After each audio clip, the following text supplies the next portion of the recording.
Magandang araw mga kaparehas, narito po tayo sa Barangay Libis, San Rafael, Bulacan, na kung saan ay makapanayin po natin ang punong barangay, naglilingkod, nagsiservisyo, nagmamalasakit, gagawa at gumagawa pa. At gagawa pa din ng maraming kabutihan dito po sa Barangay Libis, San Rafael, Bulacan, na sinagalang punong barangay, Kapitan Engineer Rogelio Roger Flores. Kap, kumusta na po ba kayo?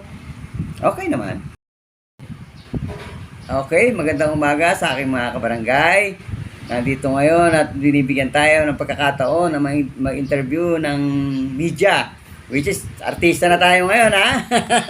Pero sa Parehas News. Ano. Okay. Kap, may tanong ko lang po, for the 100 days, kumusta na po ba sa ngayon ang ating Barangay Libis? Ano na po ba itong ating na-aksyonan for accomplishment po sa ating barangay sa ngayon? Actually, sa first 100 days namin, meron tayong clean and green sa every Saturday ng umaga. Tapos nagkaroon din tayo ng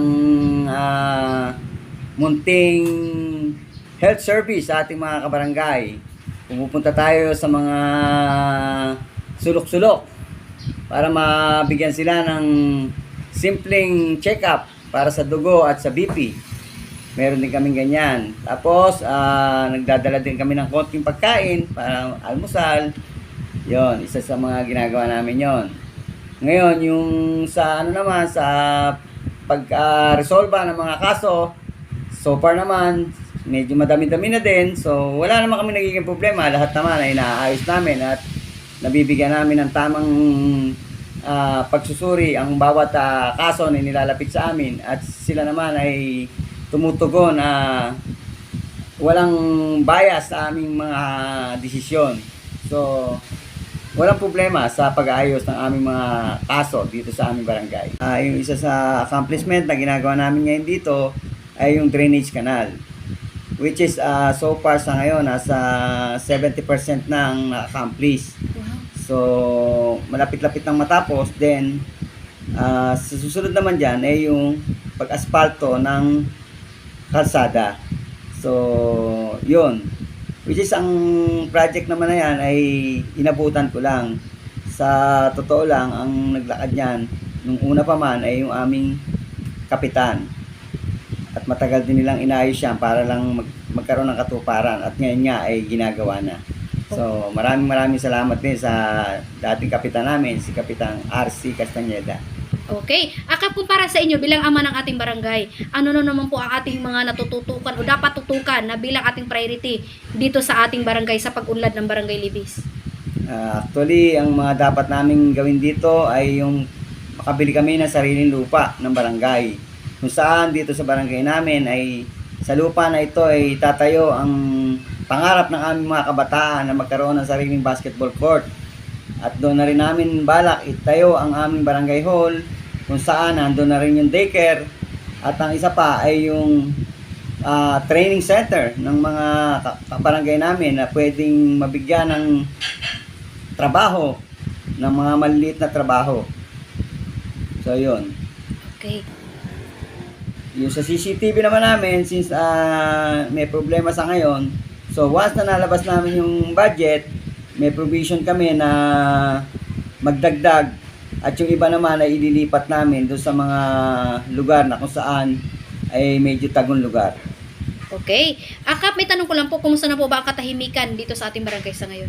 So far naman ngayon, wala naman kaming nagiging problema sa peace and order.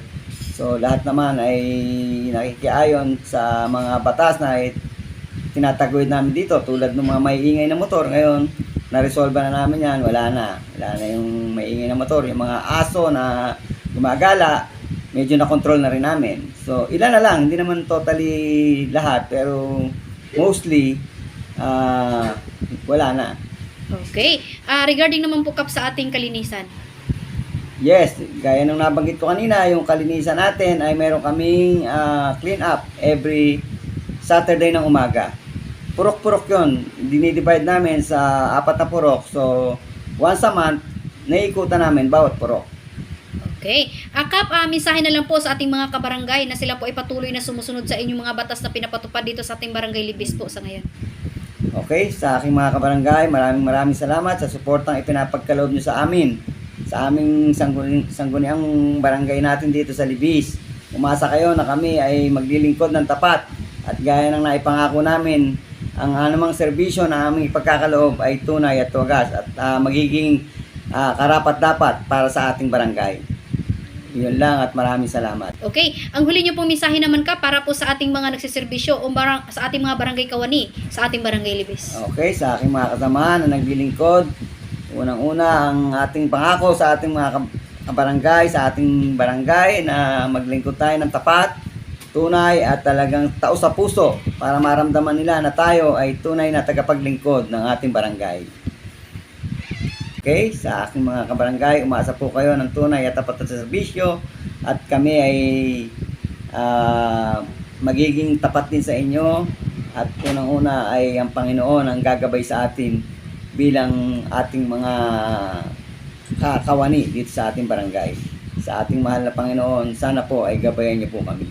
Okay, yan po ang pinakamagandang mensahe ng ating butihing lingkod po ng barangay na talagang ayon kay Kap ay number 1 pananampalataya at pagkakaisa dito sa ating nasasakupan para manatili daw po ang kaayusan at katahimikan at ang pagmamalasakit sa paglilingkod sa ating barangay. Magandang araw po mga kaparehas. Ating pong nakapanayam ngayon ang butihing lingkod po ng barangay, Engineer Rogelio Roger Flores. Magandang araw po Kap in your family. God bless us all.